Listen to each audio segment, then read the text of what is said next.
என்னுடைய உண்மையான பேர் வந்து சரவணன். இன்னொரு பேர் ஒன்று இருக்குது, அது தென் மாவட்டத்தோட பேர். அதை மிக்ஸ் பண்ணி தான் எனக்கு அந்த பேர் வச்சுருந்துருக்காங்க.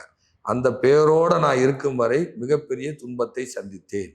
அந்த பேரோடு இருக்கும்போது மிகப்பெரிய துன்பத்தை சந்திச்சிருக்கேன், மிகப்பெரிய போராட்டத்தை சந்திச்சிருக்கிறேன். எங்கள் அப்பாவுக்கு எனக்கும் ஒத்து போகாது, அவருக்கு எனக்கு சுத்தமாக ஒத்து போகாது.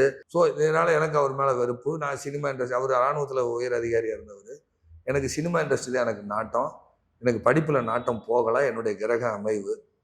ஸோ அந்த பேரோட, அப்பா வச்ச பேரோட இருந்த வரைக்கும் என் வாழ்க்கையில் மிகப்பெரிய போராட்டம். பண்டிட் அசோக் பாரதி ஐயா ஒரு தற்செயலாக சந்திக்கும் பொழுது அவர் இந்த பேரை மாற்றி வைக்கிறாரு.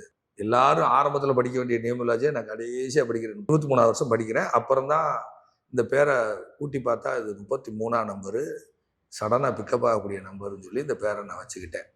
இந்த பேரை வச்சதுக்கு பிறகு 5ஆம் அதிபதி யாரோட வீட்டில் உட்காந்துருக்காரு? குருவோட வீட்டில் உட்காந்தாரு. குரு தான் விஜய்.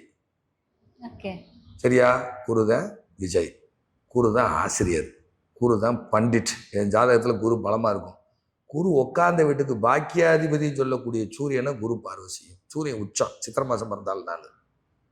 ஸோ இந்த பேரோட இருக்க வரைக்கும் இது ஒரு கஷ்டம், இந்த பேர் வந்ததுக்கப்புறம் இது ஒரு கஷ்டம். அப்போ என்னுடைய பேர், அந்த கிரகம், அந்த பிளானட்டு கரெக்டாக ஃபிக்ஸ் ஆகிருக்கு. இந்த வயசில் பேர் மாத்துறேன். ஒரு கட்டத்துக்கு ஒரு வயசு, 12 கட்டம் சுற்றி வந்தால் 12 வயசு, திருப்பி சுற்றி வந்தால் 24 வயசு, திருப்பி சுற்றி வந்தால் 36. ஸோ நான் 42 வயசுக்கு மேலே அந்த பேர் ஆட்டோமேட்டிக்காக எனக்கு மாறுது. நானே மாற்றி வச்சுக்கிறேன். அதுக்கு பிறகு படிப்படியாக வந்து